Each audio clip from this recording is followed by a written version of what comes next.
I wonder what our friend Mr. Lakshman Saoji will have to say to that. Lakshman Saoji साहब हमारे बड़े पुराने मित्र, Bharatiya Janata party के, उसके पहले भारतीय जनसंघ के और सबसे पहले राष्ट्रीय स्वयंसेवक संघ के, इस वक्त हमारे साथ हैं। लक्ष्मण सावजी साहब नमस्कार। नमस्कार। नमस्कार सर, नमस्कार। जय हिंद, जय महाराष्ट्र, जय भवानी, जय शिवाजी। छत्रपति शिवाजी महाराज की जय। वंदे मातरम। वंदे मातरम। हर हर महादेव। हर हर महादेव। हर हर महादेव। सर आज अमावस है। लक्ष्मण सावजी साहब आज अमावस है। हाँ, तो किसका चांद छुपने वाला है? नहीं, अमावस हमारे लिए पर्वणी होती है जी। जो दिवाली के समय जो अमावस जी, रहती है, बिल्कुल ये शुभदायी और लाभदायी होती है। दुरुस्त बात। और 5 साल में जब हमारे चुनाव होते हैं तो ये हमारा चुनाव का भी, ये लोकशाही का प्रकाश पर्व ही है, जनतंत्र का जी कि अमावस हमको लाभदायी होगी। आज जो चुनाव दिन भर हुए महाराष्ट्र में, मतदान हुआ, आज तक 24 लोकसभा के चुनाव हुए कॉन्स्टिट्यूंसी के, महाराष्ट्र के, और पूरे देश भर के 285 सीट्स के हो गए जी। तीसरे चरण में। तो 50% कॉन्स्टिट्यूंसी मोर देन 50% मतदाताओं ने ये अगले 5 साल का भविष्य तय किया है। तो आपको क्या लगता है सर, बीजेपी कहां खड़ी है अभी? बीजेपी एनडीए ये जो अलायंस है, ये तो हम बहुत अच्छी मात्रा में बढ़त में है जी, क्योंकि मतदाताओं ने तय किया है देश किनके हाथों में देने का है, किसके नेतृत्व में आगे की सरकार चलेगी। हम अमृत काल में जा रहे हैं, स्वतंत्रता के बाद में 75 साल हो गए, हम शताब्दी की तरफ जा रहे हैं। तो अगले 25 साल का भारत कैसे होगा, इसका फाउंडेशन ये 5 साल होने वाला है। मोदी जी का कहना है कि हमारा लक्ष्य है मिशन विकसित भारत, विकसित भारत का सपने लेके चल रहे हैं, मगर इंडिया अलायंस कांग्रेस का है कि mission cancel, mission cancel. Article 370 बोले हम वापस लागू करेंगे। राम मंदिर, जो आचार्य प्रमोद किशन जी ने कहा कि राहुल गांधी जी ने कहा कि हम कमीशन अपॉइंट करेंगे इसको वापस ऑर्डर चेंज करने के लिए, राम मंदिर वाला। सीएए हटा देंगे, यूएपीए हटा देंगे, एनआरसी हटा देंगे। तो मोदी जी का कहना है कि ये मिशन कैंसल वाला है, ये पूरा इंडी अलायंस मिशन कैंसल। हमने जो भी देश हित में काम किया वो पूरा सरकार बोले हम आएंगे सब चीज को कैंसिल करेंगे। तो इस पर जरा गौर फरमाइए सावजी साहब। सर अभी जो जैसा कांग्रेस का इंडिया आघाड़ी का जो मैनिफेस्टो आया है और भारतीय जनता पार्टी एनडीए का जो मैनिफेस्टो आया है, तो हमारे संकल्प पत्र में हमने क्या कहा है और इन्होंने क्या कहा है, इसके ऊपर जनता मतदान करने वाली है। और भारत के साथ भारत के बाहर भी ये दोनों चुनाव के संकल्प पत्र अगर दिखाई दिए, ये भारत का है, ये सिर्फ एनडीए का, भाजपा का संकल्प पत्र, इसके बारे में लोग बोलेंगे। ये भारतवासियों के लिए भारत के किसी राजनीतिक दल का संकल्प पत्र है ऐसा लगेगा ही नहीं। ये मुस्लिम लीग का संकल्प पत्र लगता है, पाकिस्तान का संकल्प पत्र लगता है, भारत विरोधी गतिविधियां जो चला रहे हैं उनका संकल्प पत्र ये हो सकता है, इंडिया आघाड़ी का, कांग्रेस का। ये सरासर सामने आया है और इसके लिए जनता जागरूक हो चुकी है अभी। और चुनाव के नतीजे जब आएंगे, जब मालूम पड़ेगा कि इनके क्या हाल हो गए हैं। जनता भी जागरूक हुई है। प्रसार माध्यम में जितने सोशल मीडिया है, जितनी प्रिंटिंग मीडिया है, इलेक्ट्रॉनिक मीडिया है, इसके वजह से ये बहुत अच्छी तरह से प्रचार हुआ है इस बात का, अभी भी होने जा रहा है। Mouth to mouth public speaking में जो रैलियां हो रही, जो सभाएं हो रही है, माननीय पंतप्रधान जी मोदी जी की हो, हमारे शीर्षस्थ नेतृत्व जेपी नड्डा जी हो, अमित शाह जी हो, या और कोई नेताजी केंद्र स्तर के हो, गडकरी जी हो, या हमारे महाराष्ट्र के नेता हो, या हमारे साथ में जो दल साथ में आए हैं। जी नासिक महाराष्ट्र में जो हमारी बाबा साहब के असली शिवसेना जो साथ में है, जो असली राष्ट्रवादी साथ में है, ये जो सब माहौल खड़ा किया है, हमने पहले से जो तय किया है उसी तरह हम जाएंगे। हमने 45+ का नारा लगाया है और वो यशस्वी होकर रहेगा महाराष्ट्र में। तो उनके संकल्प पत्र के लिए जवाब जनता देगी चुनाव के नतीजों में, ये हो जाएगा। लक्ष्मण सावजी साहब, आपके ऊपर आरोप ये लग रहा है, प्रधानमंत्री जी के ऊपर आरोप ये लग रहा है कि क्योंकि आपके पास कुछ और कहने को नहीं है, नंबर 1। नंबर 2, पहले चरण का जो चुनाव हुआ उसमें जो इंटेलिजेंस की रिपोर्ट आपको मिली वो कुछ खास अच्छी नहीं थी, इसलिए आपने हिंदू वर्सेस मुस्लिम शुरू कर दिया। कांग्रेस के संकल्प पत्र को यानी मैनिफेस्टो को लेकर के, इसलिए आप मुसलमान आपने करना शुरू कर दिया। नहीं, ये आरोप आप पर है, जी बताएं सर। वोटिंग पहला चरण होने के बाद आप ऐसा हुआ बोलते हैं, और संकल्प पत्र तो पहला चरण होने से पहले प्रकाशित हुआ है जी। तो संकल्प पत्र जब राजनीतिक दल का आया है तो उसके ऊपर तो चर्चा होगी, और उनका जो संकल्प रहा है, जिस तरीके से 2014 का चुनाव, 2019 का चुनाव, जिस तरह से जो एजेंडा हम लेकर जा रहे थे, 370 हम हटाएंगे, राम मंदिर हम बनाएंगे, तो इसकी रुकावटें जो है वो दूर करेंगे, और बाकी जो इंफ्रास्ट्रक्चर के जो पूरे जो हमने एक वर्ल्ड रिकॉर्ड किए हैं, तो एक तरफ विरासत और एक तरफ विकास, ऐसा करके जा रहे हैं हम। मुस्लिम का चर्चा हमने नहीं शुरू किया, उन्होंने किया है, क्योंकि उनको ये डर लगने लगा कि मुस्लिम भी भाजपा के साथ जा रहे हैं। ये जब डर पैदा हुआ तो कांग्रेस ने उनका एजेंडा ऐसा बनाया है, क्योंकि थोड़ी बहुत बचे कुछ दिन निकालेंगे राजनीति में, नहीं तो वो खत्म हो गए थे। इसलिए धार्मिक कार्ड उन्होंने खेला है, हमने नहीं, क्योंकि धार्मिक कार्ड खेला जब हम 10 साल सत्ता में रहे, हमारी जो सरकारी योजनाएं आई, जो स्कीमें आई, जो प्रकल्प हुए, उसने हमने जातिवाद और धर्मवाद के आधार पर नहीं किए हैं। हमारी कोई भी योजना में हमने ये मुस्लिम के लिए योजना है, हिंदू के लिए योजना है, ऐसा हमने नहीं किया है। मुस्लिम का कार्ड कांग्रेस ने खेला है और उनका नतीजा उनको भुगतना पड़ेगा। हमने भारतीयता का कार्ड खेला है, राष्ट्रीयता का कार्ड खेला है, और उसी तरफ से हमने काम किया है, उसी तरफ से हमारा संकल्प पत्र बनाया है। हम जब युवा बोलते हैं तो देश के सब युवा आ गए उसमें हिंदू युवा और मुस्लिम युवा, ऐसा हमने विभाजन नहीं किया है। महिलाएं बोला है तो देश की सब महिलाएं, उसमें हिंदू महिला और मुस्लिम महिला, ये विभाजन नहीं किया है। जब हमने किसान बोला है तो देश का पूरा किसान बोला है।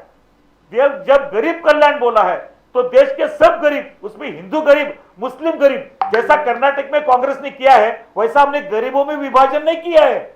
जो गरीब है, जिसके पास पूरी आमदनी नहीं होती है, जिसका जिंदगी जिसकी बहुत खतरे में है, उसके बिलो पॉवर्टी लेवल जो पहली थी, तो हमारे प्रयास से, हमारे कामकाज से 25 करोड़ लोग गरीबी के रेखा के ऊपर आ गए हैं। बिलो पॉवर्टी लेवल जो थी उससे 25 करोड़ लोग ऊपर आए हैं। ये हमारा कार्ड है। वो 25 करोड़ कौन से है, उसमें हिंदू और मुस्लिम हमने विभाजन नहीं किया है।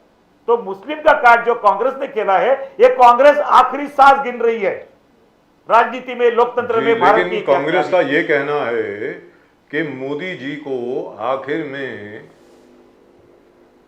मंगलसूत्र के बारे में बात करने की क्या आवश्यकता पड़ गई? इसलिए आवश्यकता पड़ गई क्योंकि मोदी जी डर गए, ऐसा राहुल गांधी जी ने कहा है। लक्ष्मण साहब जी साहब, राहुल गांधी जी क्या बोलेंगे, उनके ऊपर जवाब देने की जरूरत नहीं हमको। जो राष्ट्रीयता और सांस्कृतिक कल्चर जो हमारा धरोहर है, उसके खिलाफ अगर कोई सामने से कोई वक्तव्य करता है तो उसके लिए हम है, ये तो बताना ही पड़ेगा हमको। इसलिए लेकिन एक चीज तो है लक्ष्मण सावजी साहब, कि जो दोनों कम्युनिस्ट पार्टी हैं, उन्होंने कहा है कि जो हमारे परमाणु अस्त्र हैं उनको वो खत्म करेंगे, न्यूक्लियर पावर जो है हमारी, उसको वो खत्म करेंगे, ऐसा बोला सर उनके मैनिफेस्टो में। उन्होंने ये भी कहा है, दोनों कम्युनिस्ट पार्टियों ने, सीपीआई और सीपीआईएम दोनों ने, कि आर्टिकल 370 को वो वापस लागू करेंगे अगर वो हुकूमत में आ गए तो। और इसके ऊपर कांग्रेस ने सिर्फ ये कहा कि भाई वो उनका व्यू है, हमारा नहीं है, ऐसा बोला बस उन्होंने, उनको कुछ कंडेम वगैरह नहीं किया उसको। बात ऐसी है, ये मानसिकता के जो थोड़े बहुत नेता लोग बचे हैं भारत में, उनका ही एजेंडा है, न उनके पार्टी वर्कर का है न जनता है। जी न पार्टी वर्कर उनके साथ मिले हुए हैं न जनता उसके साथ है। ये तो अभी चुनाव के नतीजे में जानकारी हो जाएगी पूरी तरह से जी जब नतीजा, क्योंकि ये पब्लिक एजेंडा नहीं है। पब्लिक को डेवलपमेंट चाहिए, भारत का विकास चाहिए। आज भारत की इमेज पिछले 10 साल में भारत के बाहर विदेशों में जो हुई है, इससे पहले कभी हुई नहीं है। हम सुरक्षा के बारे में जितने आत्मनिर्भर पहले नहीं थे, उससे कई गुना भी आत्मनिर्भर हम हुए हैं। और सभी क्षेत्रों में जो विकास हुआ है। मुझे रोकना पड़ेगा आपको, 1 मिनट। आपको बधाई, हमारे सब दर्शकों को बधाई। मेरी गलती है, मैं कल आया नहीं था, मैं ये बात अनाउंस नहीं कर पाया, लेकिन आज मुझे सबको बधाई देनी पड़ेगी। आप सब लोगों को साधुवाद, स्पेशली लक्ष्मण सावजी साहब को साधुवाद, क्योंकि वो भारतीय जनता पार्टी से, अभी भारतीय जनता पार्टी की सरकार है। हमारे जो 17 सेलर्स उस जहाज में फंसे हुए थे, इजरायली जहाज जो था, जो इरानियंस ने पकड़ा हुआ था, वो सब वापस आ गए, वो सब स्वदेश लौट गए हैं। जयशंकर साहब ने बहुत बढ़िया काम किया है, बैक चैनल टॉक्स हुई हैं, मोदी जी ने खुद ईरान की सरकार से बात करी, और ये हमारे 17 के 17 जितने नाविक थे, नाविक यानी सेलर्स, वो सब सुरक्षित वापस देश आ गए हैं। तो सर, आप इसके बारे में कुछ कहना चाहेंगे? सर, ये हमारी सरकार की अलर्टनेस की उपलब्धि है जी, ये तो मानना पड़ेगा। और अभी कोई दो राय नहीं, इसको हम चुनाव के साथ जोड़ते नहीं है जी। नहीं, किसी ने अनाउंस नहीं किया। माहौल में ये मतलब हो गया, लेकिन हमारी सरकार कितनी अलर्ट है जी, हमारी सरकार कितनी अलर्ट है इसके बारे में। और ये एक उदाहरण नहीं है, पिछले 10 सालों में ऐसी जब आपत्ति आई है, उसको हमने कैसा मुकाबला किया है और उसमें कैसी यशस्विता मिली है, उसके पूरे उदाहरण, चाहे कोई पड़ोसी देश में कोई बाढ़ आ गई हो, कोई संकट आया हो, कोई युद्ध हुआ हो या कोई भी हो, तो हमारा देश पहले उनके साथ सहयोग के लिए जाता है और वहां हमारी मदद की अपेक्षा भी होती है और उसके बाद उसमें यशस्विता भी होती है जी। साहू साहब, प्राइम मिनिस्टर मोदी जब एक कमेंट किया तो लोग कंफ्यूज हो गए, बोले कि उद्धव ठाकरे जी को मैं बहुत प्यार करता हूं, इज्जत करता हूं, मोदी साहब का कहना था। और आगे जाके मोदी साहब कहना कि बाला साहब ठाकरे जी का मुझे इतना उपकार है मुझ पर कि मैं उसको पूरा वापस कर नहीं पाऊंगा, ऋण उसको चुका नहीं पाऊंगा।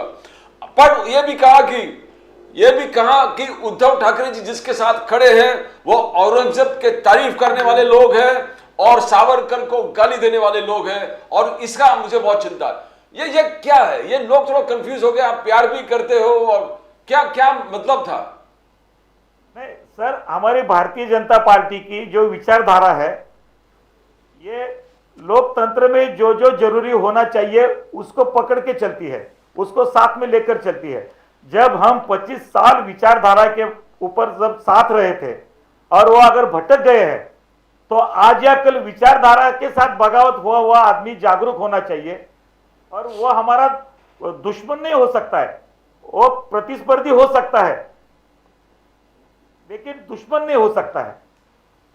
ये विचारधारा के, हम प्रतिशोध की राजनीति न करने वाले लोग, हम किसी से यही उम्मीद हो सकती है आज या कल सुधरेंगे। सर, तो आपको विकास की धारा में जब हम सबका साथ और सबका साथ बोलते हैं, सबका विकास बोलते हैं, सबका विश्वास बोलते हैं, तो हर शब्द के साथ उसका कोई मतलब है और उसका कोई अर्थ है। हर श्रद्धा के साथ हर एक शब्द हमने निकाला है और इसके लिए सबका प्रयास होना चाहिए। तो सबका होना चाहिए, उसमें हमारा भी प्रयास है। शरद पवार जी, कंटिन्यूएशन ऑफ शरद पवार, ये शरद जी, एक सेकंड। तो लक्ष्मण सावजी साहब, क्या हम लोग ये समझें कि चुनाव के परिणाम आने के बाद हो सकता है उद्धव ठाकरे जी वापस एनडीए में आ जाएं? नहीं, चुनाव के बाद जो होगा चुनाव के बाद में देखेंगे, लेकिन ये कभी भी कुछ भी हो सकता है राजनीति में। हम हमेशा के लिए दुश्मन या हमेशा के मित्र राजनीति में नहीं रहते हैं ना। मतलब उद्धव जी हमारी विचारधारा, इसके ऊपर हमारा पूरा विश्वास है। हमारी विचारधारा राष्ट्रीयता की विचारधारा है और राष्ट्रीयता की विचारधारा के लिए हम कोई उसमें किसी के साथ, मतलब उद्धव जी आ सकते हैं वापस, अकारण मित्रता नहीं करते हैं। मतलब उद्धव जी के लिए अभी दरवाजे खुले हैं अभी भी? नहीं, आज नहीं बोल सकते, चुनाव पूरा होने दो, बाद में देखेंगे। मगर शरद पवार जी के बारे में जो मोदी जी ने कहा कि बोलो शरद पवार जी में हमारा कोई रोल नहीं था, बोले क्योंकि आपस के घर के झगड़े हैं। वो शरद पवार साहब चाहते हैं कि सुप्रिया सुले पूरे पार्टी कंट्रोल करे, पूरे कंट्रोल उनके, पावर कंट्रोल उनके सुप्रिया जी के हाथ में है। मगर मेहनत करने वाले उनका जो अजीत पवार जी है, मेहनत जो दिन भर दिन रात मेहनत करके पार्टी को खड़ा कर दिया, उसको दरकिनार करने का कोशिश है। तो ये क्या हुआ? ये क्या आपका कोई रोल नहीं है शरद पवार जी का पार्टी तोड़ने में? नहीं, कोई भी नहीं है, शून्य रोल है हमारा। हमको क्या करने का किसी की पार्टी तोड़ने में? जो पॉलिटिकल सिचुएशन सामने आती है और हमारे विचारधारा पर कोई विश्वास जताता है तो हम उनके साथ में ले लेंगे। आखिर में हमको राष्ट्र की पूरी ये चलानी है व्यवस्था, तो हमको सबका साथ चाहिए। उसमें जो विचारधारा के साथ कोई ये नहीं होता है। विजय विदेटीवार ने जो इसलिए, कहा, इसलिए कोई भी घर तोड़ने का, पार्टी तोड़ने का, यह हमारे ऊपर लांछन लग ही नहीं सकता है। ये राजनीति में सब समझदारी से पेश आने वाले लोग हैं, बहुत तजुर्बेदार लोग हैं। जब अपने पार्टी के शीर्षस्थ नेतृत्व से अपना पार्टी का और देश का हित होने वाला नहीं है, ऐसा जब उनको मनोमन पूरा लगा है, उसका एक रिजल्ट मन में आया है, इसके लिए हमारे ऊपर का विश्वास बढ़ गया, हमारे नेतृत्व के ऊपर का विश्वास बढ़ गया और राष्ट्रीय विचारधारा में हमने जाना चाहिए, राष्ट्रीय विकास में हमारा सहभाग होना चाहिए, ऐसा जिनको लगा वो हमारे साथ में आ गए। विजय विदेटीवार जी ने जिस प्रकार से कहा कि उज्जवल निकम ने झूठ बोला जुडिशियल कमीशन कोर्ट के सामने, उन्होंने कहा कि आरएसएस के पुलिस ऑफिसर के बंदूक से हेमंत करकरे पर गोली चला था, विजय सालस्कर के गोली चला था। बोले ये एक गलत ऑफिसर, जो गलत आदमी है, पब्लिक प्रोसिक्यूटर उज्जवल निकम, जिसको बीजेपी ने टिकट दिया है, ये ठीक नहीं है, उन्होंने देश के साथ। तो ये आलोचना इस प्रकार से करना, बिकॉज मोदी साहब ने भी इस चीज को उठाया कि महाराष्ट्र में क्या बोल रहे कांग्रेस के लीडर, देश हित की बात है क्या, कि पूरे कसब को सपोर्ट करने वाली बात है? बोलिए साहू जी साहब। हमारा जब पाकिस्तान के ऊपर हमारा सर्जिकल स्ट्राइक हुआ तो वहां के शहादत के बारे में भी इन्होंने ऐसे सवाल उठाए थे कि सर्जिकल स्ट्राइक हुआ कि नहीं, हमको प्रूफ बताओ। इतने घिनौने लोग राजनीति कांग्रेस वाले कर रहे हैं और ये तो करकरे की शहादत के ऊपर ये बहुत बड़ा गलत तरीके से वडेट्टीवार ने लांछन लगाया है। ऐसा करना ठीक, अभी अगर चुनाव का माहौल नहीं होता तो इसका जवाब उनको अलग तरीके से मिलता था। ये चुनाव के साथ, चुनाव होने के बाद कांग्रेस वाले क्या बोलेंगे, अरे चुनाव में तो ऐसा कहना पड़ता है, ऐसा बोलेंगे बाद में। लेकिन एसएम मुशर्रफ साहब जो आईपीएस ऑफिसर है, ये ऐसी इसी तरह बात करना, चर्चा का, एक तो ये चर्चा कब आती है जब वो पूरा नाक तक पानी आया है और अभी जान जा रही है, तो अभी बचने के लिए क्या क्या रास्ता निकल सकता है, ये बचने के रास्ते अलग अलग उनके मुताबिक वो निकाल रहे हैं, लेकिन ये बच नहीं पाएंगे ऐसे मुद्दे निकाल। लेकिन सौजी साहब जो एसएम मुशर्रफ हैं, जो आईपीएस ऑफिसर हैं, जिन्होंने किताब लिखी कि कसाब ने नहीं मारा, कसाब की बाजू लेने वाला वडेट्टीवार कांग्रेस, तो उनके खिलाफ कोई एक्शन क्यों नहीं लिया सरकार ने अभी तक? नहीं, अभी बात ऐसी सर, वही ये चुनावी माहौल खत्म मैं अभी की बात नहीं कर रहा हूँ, ये किताब तो बहुत पहले आई है, ये किताब तो 2009-2010 में आई है। उसके बाद भारतीय जनता पार्टी की सरकार 5 साल तक थी, देवेंद्र फडणवीस साहब मुख्यमंत्री थे। उज्जवल निकम जी की अगर चुनाव में एंट्री नहीं होती तो ये कांग्रेस वाले बात नहीं, उनको मालूम है उज्जवल निकम जीतने वाले हैं, उनका प्रत्याशी हारने वाला है जी, इसलिए ये चर्चा वो कर रहे हैं। अभी वो चर्चा, उनके पास काम का कुछ भी प्रूफ नहीं है बोलने के लिए, वो काम कर नहीं सकते, इससे 50 साल बीत गए और अभी जो जहां जहां सत्ता मिली है वहां क्या कर रहे हैं ये पूरी दुनिया देख रही है। कर्नाटक के नतीजे आने तो उनको मालूम हो जाएगा कर्नाटक उनके कितने तरीके से बुरी हार होगी कर्नाटक में कांग्रेस की और उनके लोग, अभी मालूम पड़ेगा उनको। सोनिया गांधी जी ने आज फिर कहा, एंटी नेशनल एजेंडा लेकर भारत में कोई राजनीति यशस्वी हो नहीं सकती। अभी सोनिया गांधी जी ने कहा कि देखो सही मुद्दे से भटक रहा भारतीय जनता पार्टी।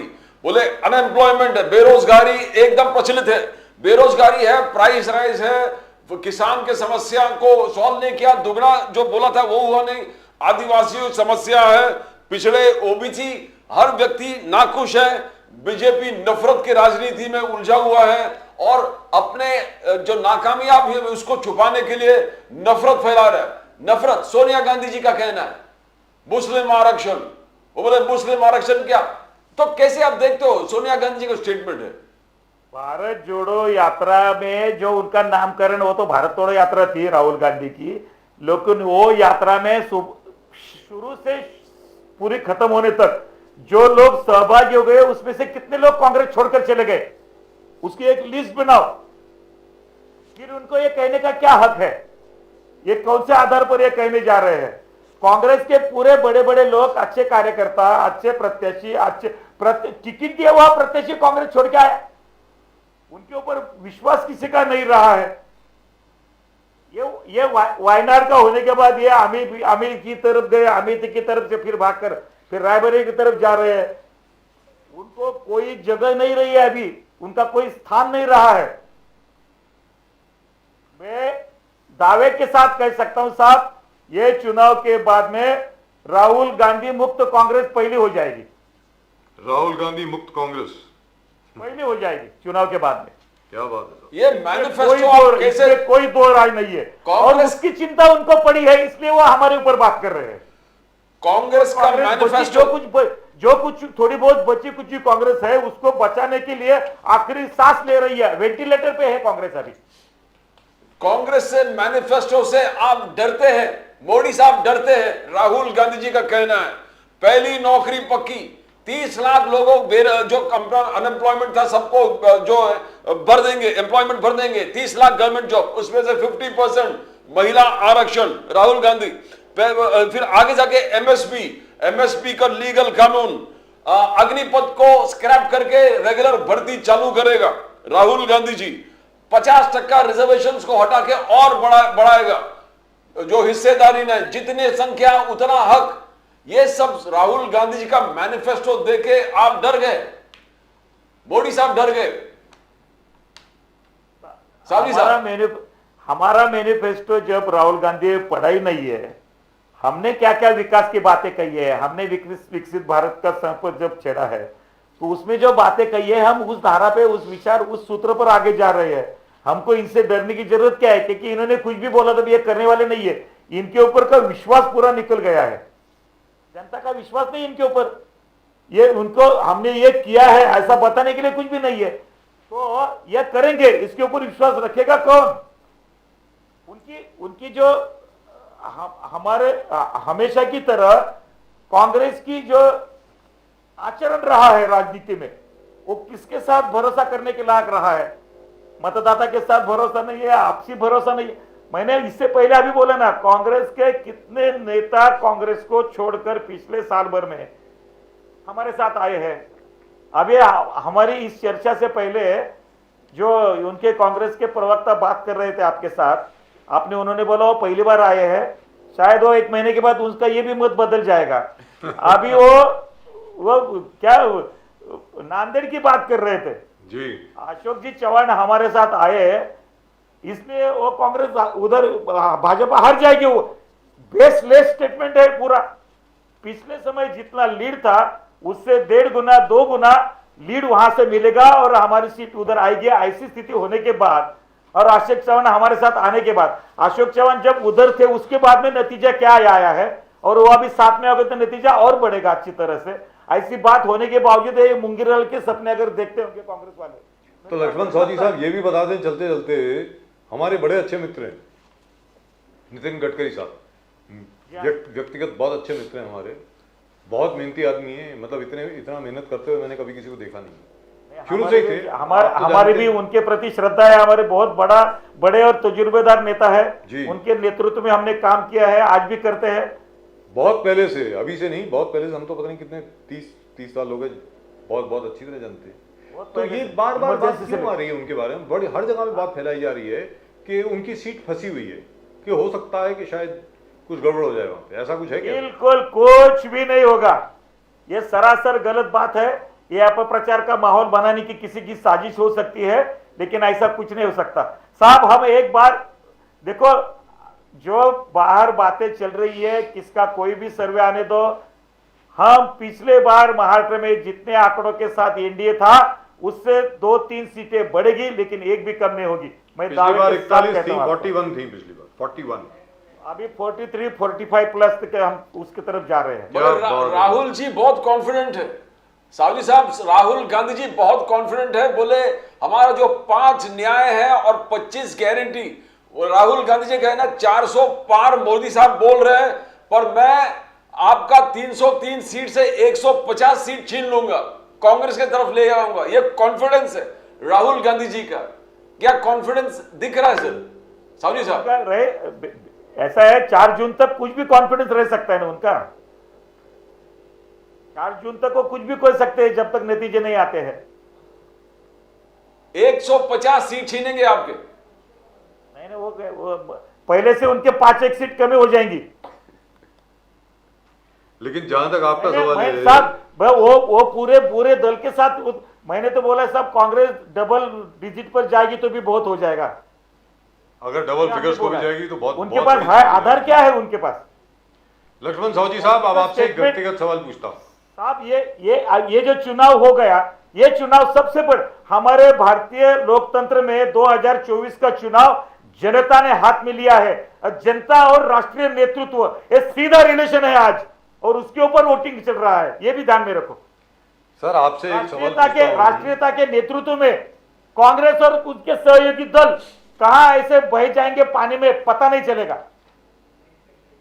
लक्ष्मण साहू जी साहब, आप संघ के, ठीक है, या, आप भारतीय जनसंघ में भी थे, या, उसके बाद बीजेपी में भी आए, अभी बीजेपी में हैं। साथ में आए मतलब कहीं गए नहीं, तो वो सब साथ में थे। मैं समझ गया सर गए ना 2.5 साल के लिए, जनता पार्टी के अंदर थे, तब नहीं बीजेपी नहीं तब गए जनसंघ मतलब खत्म हो गया था। सब हमने विचारधारा को साथ में रखा उसमें। मैं मानता हूं, लेकिन मर्ज कर दिया था ना, सभी पार्टी ने मर्ज कर दिया था। राष्ट्र सर्वोपरि, इसको हमने कई साइड में नहीं किया है, श्रद्धा को, विचारधारा। तो मैं आपसे ये पूछ रहा हूं सर, व्यक्तिगत सवाल आपसे, आपकी खुद की क्या अपेक्षा है मोदी जी के तीसरे टर्म से? जो मोदी जी 2024 में तीसरी बार प्रधानमंत्री बनने जा रहे हैं, इसमें कोई दो राय नहीं।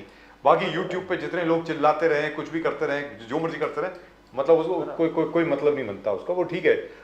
वो क्या है कि भारत इतना बड़ा देश है साहब, 150 करोड़ लोग हैं, तो वो ऐसी कोई सनसनीखेज चीज अगर लगा दें, मोदी हार गया, ये हो गया, वो हो गया, वो हो गया, तो किसी को 40 लाख व्यू आ जाते हैं, किसी को 1 करोड़ व्यू आ जाते हैं। बहुत बड़ा देश है सर, तो लोगों को चाहिए ऐसी फुलझड़ी चाहिए हर रोज, वो जाने दीजिए। मैं आपसे पूछ रहा हूं, आपको क्या उम्मीद है मोदी जी से कि उनके तीसरे टर्म में, तीसरी बार जब वो प्रधानमंत्री बनेंगे, तो आपके मुताबिक उनको क्या करना चाहिए? आपको खुद को क्या उम्मीद है, आप ये बताएं। साहब, ऐसा है, हमारा जो नेशनल एजेंडा है जी, ये हमने हमारी विकास की जो कल्पना है जी, ये व्यक्तिगत तौर पर किसी की भी नहीं है। हमने बहुत पहले से कहा है, आज भी कहते हैं, हमारी विचारधारा राष्ट्र के साथ जुड़ी हुई है। हमारी कोई भी बात हमारी व्यक्ति सापेक्ष नहीं है। जी, इसलिए मोदी जो करेंगे, हमारी विचारधारा को मजबूत होने के लिए, लोकतंत्र मजबूत होने के लिए, राष्ट्रीयता मजबूत होने के लिए, और देश के बाहर देश की इमेज बनने के लिए, और विश्व गुरु भारत होने के लिए जो करना चाहिए वो सब मोदी जी करेंगे, ये विश्वास है हमको। जी, अभी तक तो करते आ रहे हैं, उसमें कोई दो राय नहीं। अभी नहीं, लेकिन अभी जो साहब उन्होंने एक स्टेटमेंट बहुत अच्छी तरह से, उसको बहुत हमने सोचना चाहिए। 10 साल जो किया, ये हमारे ट्रेलर है।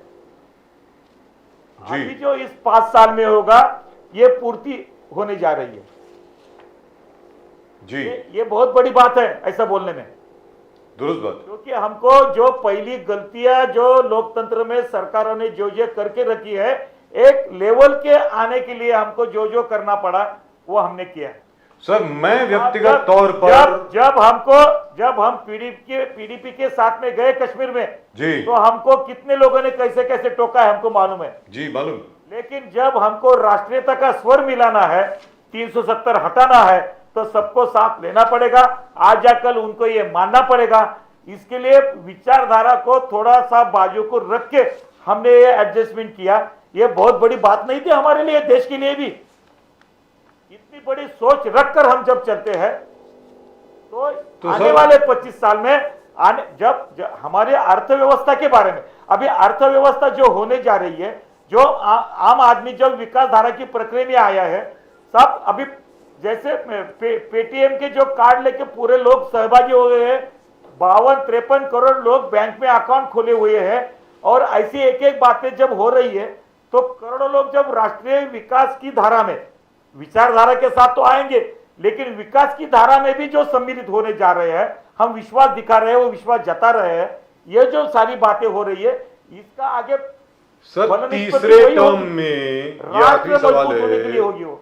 लक्ष्मण साहू जी साहब, तीसरे टर्म में ये आखिरी सवाल है, क्या जो पारंपरिक तौर पर यह कहा जाता है कि 1 या 1.5 लाख साल पहले जो सबसे पहला ज्योतिर्लिंग प्रकट हुआ था वाराणसी में, क्या वहां पर एक बार फिर शिव मंदिर बनेगा, काशी विश्वनाथ मंदिर अपने पारंपरिक स्थल पर बनेगा मोदी जी के तीसरे टर्म में? पूछ रहा हूं आपसे। अब मोदी जी की तीसरे टर्म बनेगा, ये कालावधि के लिए हम कह सकते हैं एक बात, लेकिन भारतीयों की सबकी वो जरूरत है, वो सिर्फ भाजपा की और राजनीति की जरूरत नहीं है वो होना जी इसलिए सबको साथ में, सबको विश्वास में लेकर हम जी। उसी दिशा से जा रहे हैं। ऐसी ये बातें होने में जो कठिनाइयां आएगी वो हम दूर करेंगे और वो होकर रहेगा। क्या बात है साहब। हर हर महादेव। नमस्कार हर सर। हर महादेव। हर हर महादेव। ओम नमः शिवाय। ओम नमः शिवाय। Thank you so much sir, thank you very much. मजा आता है सर आपसे बात करके। Thank you so much. आज बारामती भी थे, कुछ लास्ट टिप्पणी करना चाहोगे? बारामती का क्या होगा? टिप्पणी ऐसी है कि बारामती में इतिहास होगा। बारामती में इतिहास होगा जी और सुनेत्रा जी पवार चुन कर आएंगे। क्या बात है sir. Thank you so much sir. ये की सिंगल स्टेटमेंट है। थैंक यू वेरी मच हमारे सर। 45 प्लस के मिशन को बारामती का बढ़ावा एक मिल सीट जाएगा। है। नमस्कार सर। धन्यवाद। Now I must admire Mr. Lakshman Saoji. Lakshman Yes. Saoji साहब is completely unwavering, On Die Hard. totally। पहले आरएसएस में, भारतीय जनसंघ में, फिर भारतीय जनता पार्टी में। जैसा उन्होंने कहा कि कहीं गए नहीं तो कहीं जाएंगे कैसे, या कहीं आएंगे कैसे जब कहीं गए नहीं। दुरुस्त बात।